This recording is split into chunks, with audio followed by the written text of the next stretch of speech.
welcome to today's vlog. Driving to work. It is cold outside, but not as cold as it was yesterday late in the morning, but not as warm as it was yesterday when I started the vlog. Thought I would talk about some news, listen to some interesting news. Apparently, Halloween night, Salt Lake was not the place to be. A lady who only lives about 5 miles from where I live answered her door about 9 o'clock thinking it was trick-or-treaters. Someone in a ghost face mask, similar to the Scream movie masks, slashed her face with a knife and ran.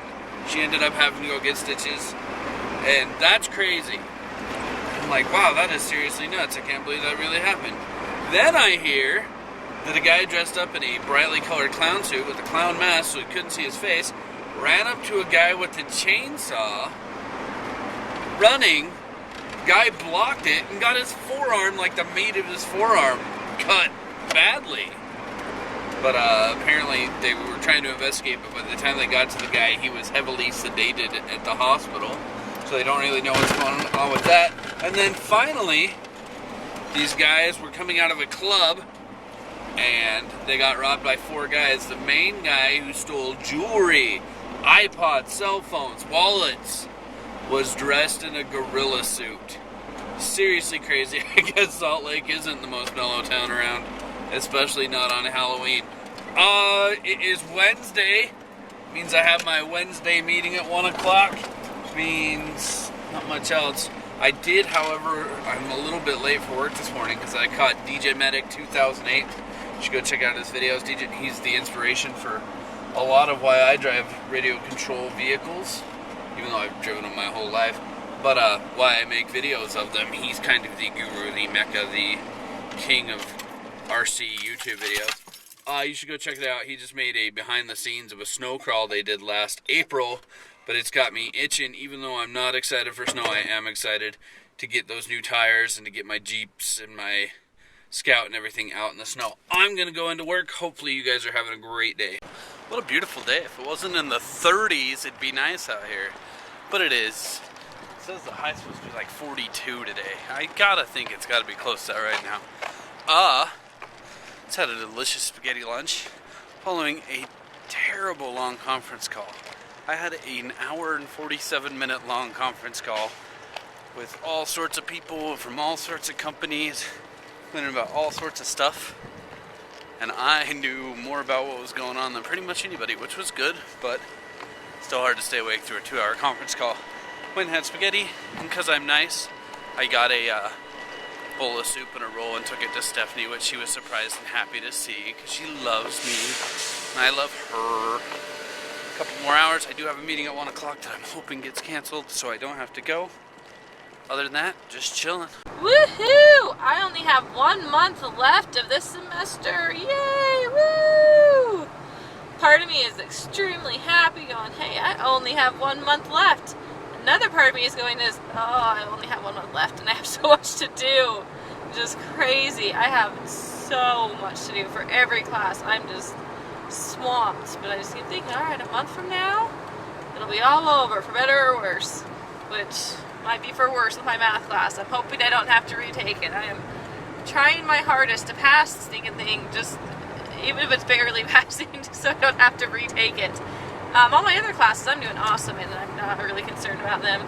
Just a ton of stuff to do, though. I was informed that one of my finals is going to be 200 questions long.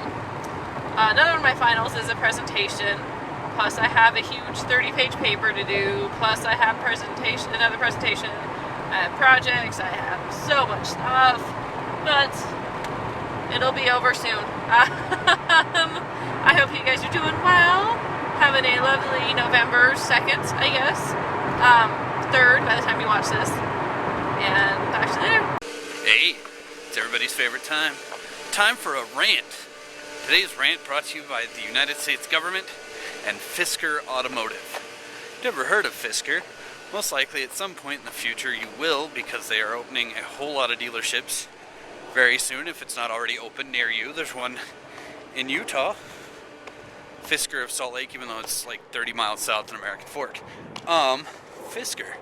A guy named Henrik Fisker, like 10 years ago, started a company, and I remember hearing about him, but they were a coach builder, which meant they built bodies Then they used Mercedes or BMW's chassis and engines and stuff. And they were really great looking cars, but they didn't really sell very well.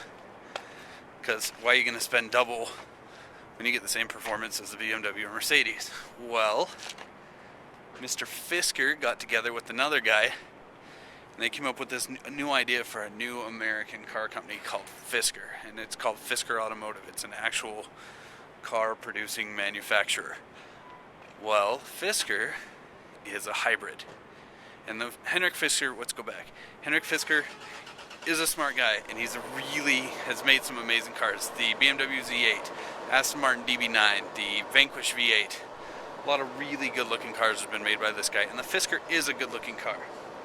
However, him and this guy, they raised $500 million.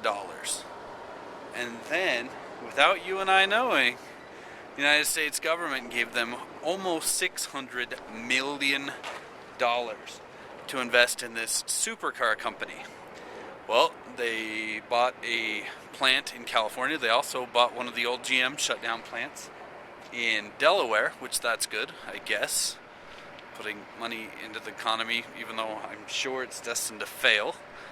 And they started making these cars. The car is an electric motor. And, well, it's a turbocharged 4-cylinder that feeds power into a generator, produces X amount of kilowatts. Well, when it's an electric motor, it equals 403 horsepower. That's a lot. That's like a Mustang GT number. And also, because it's electric, the power is given total right up front. So at 0 RPMs, it's got 981 foot-pounds of torque. That is insane. That's like dragster numbers, right? Okay, they take 403 horsepower and 981 pounds of torque. The 0 to 60 is 7.9 seconds, and the top speed is 125 miles an hour. To give you an idea where that's at, Stephanie's old white Hyundai would do 127 miles an hour.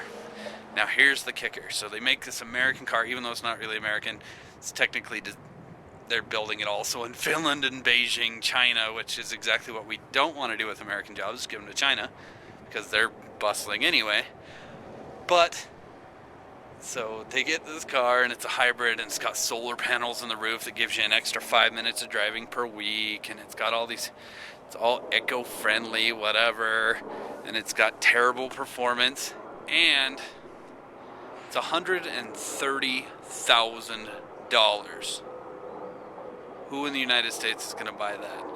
I dare say nobody. And the United States government just blew 530 or 600 million taxpayer dollars on this terrible idea. It passed the EPA last week. This went on sale October 18th. However, people that ordered them a year ago are about to take delivery in the next 2 or 3 weeks. There's one on eBay selling. It's got 3 days left, and after 10 bids, it's up over $120,000. And it's still going. Ridiculous. Government, what were you thinking? Fisker, what were you thinking? Frustrating. If you guys know cars, it's the De Tomaso of today. And if you don't know cars, Google De Tomaso. It was an American-made supercar that bombed because Americans don't buy supercars. And Europeans that do buy supercars didn't want an American supercar. Anyway, I'm going to end that rant. Hopefully you enjoyed my rant. And I'm going to go pick up Boy. Making a video. It is, what time is it? 7:45. Stephanie's on her way home. I realize I should have been showing you guys this process the entire time. Especially for you guys out there who drive radio control cars or whatever because of me, or that have at least watched some videos or whatever. I have been trying to figure out a way. Well, that was fan me kicking into the fan. And Austin, I think Austin blew a gasket.